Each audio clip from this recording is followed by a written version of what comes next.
Hey everybody, 3KO Games here.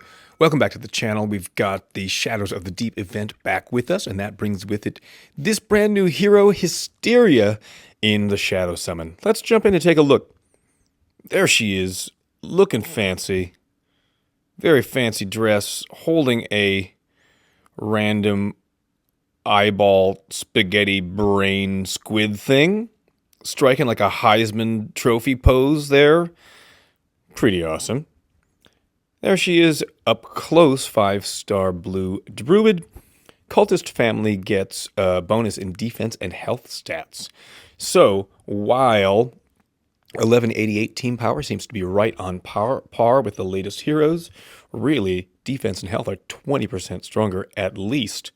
1, 2, or 3 heroes, that could be 30 or 40% stronger in defense and health.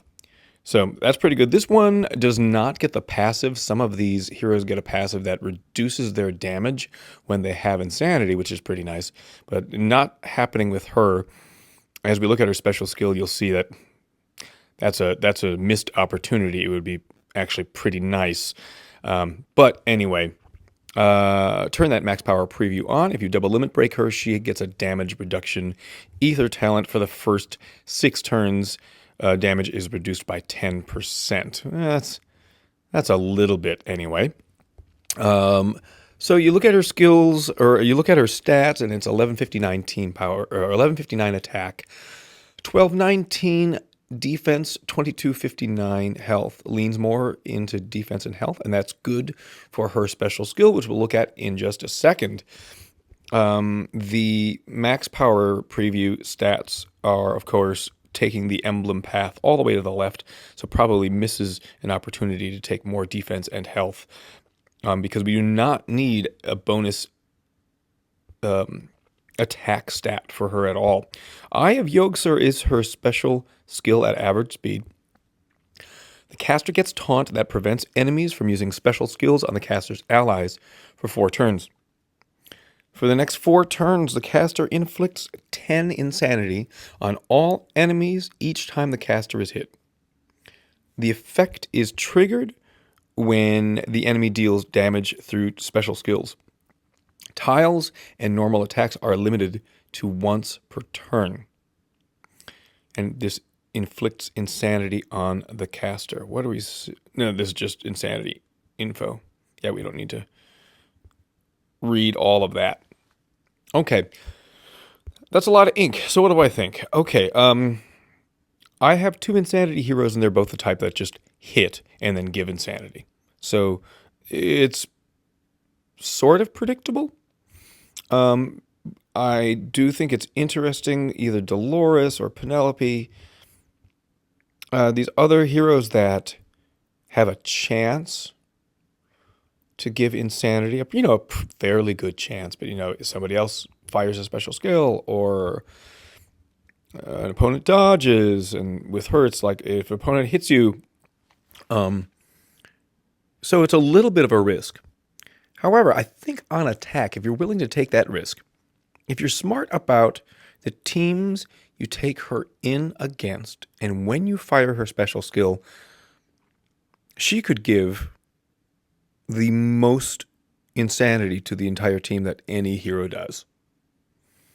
For that reason, I think she'll be excellent on an attack team. So,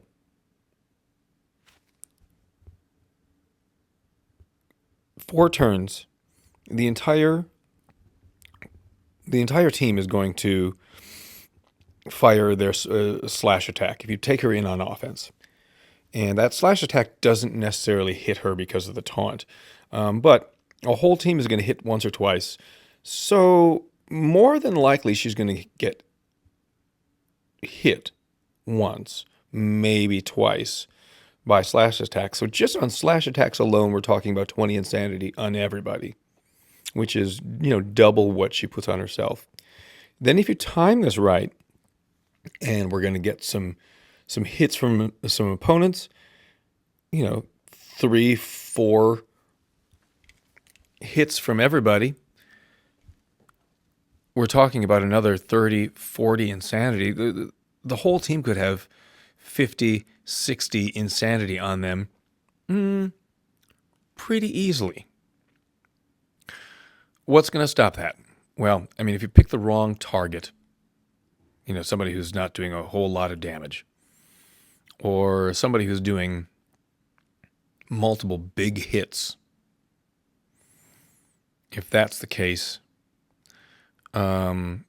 she might just be gone. The damage reduction is gone after the first 6 turns, and she doesn't have the damage reduction in the passive, and she doesn't have a defense up or anything like that as part of her special skill. So this taunt is going to make her not weak, but susceptible to just be, getting annihilated from all these special skills. So if you are lucky enough to grab this hero and want to bring her in on an attack team, and I think you should, double limit break is going to be pretty necessary at upper levels. Probably max emblems, master emblems, and really think about going all defense and health so that she can last if she's going to get 4 hits from the enemy team. They've got 4 hitters and 1 healer, let's say. If she's going to still survive after those 4 hits to give the whole team 40 insanity, her defense has to be pretty big. But if she is able to weather that storm, 40 insanity on everybody, that's 200. It's, nearly 4 times what she puts on herself. Of course, you put a soft skin hero next to her and fire that hero first, and she doesn't get any insanity at all. Now, she may be dead after all of those hits, but if you have a good healer ready to go, she could be ready again.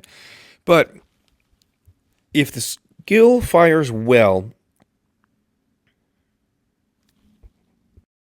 and she dies after facing 4 attacks, it'll be one of those heroes that it was worth it to just have her commit suicide in order to have 40 insanity on everybody. Those are my thoughts on offense. On defense, I don't think she's a good choice. So you go up against her on a defensive team. She fires her special skill. You have a taunt hero, or you have a dispeller ready to go. Priority dispel, of course, is excellent. But even a hit and then dispel, everybody's got 10 insanity, and you can heal that away. Or you just need to throw tiles into other enemies. Now, I guess by being forced to throw tiles into other enemies, you're going to force them to fire sooner.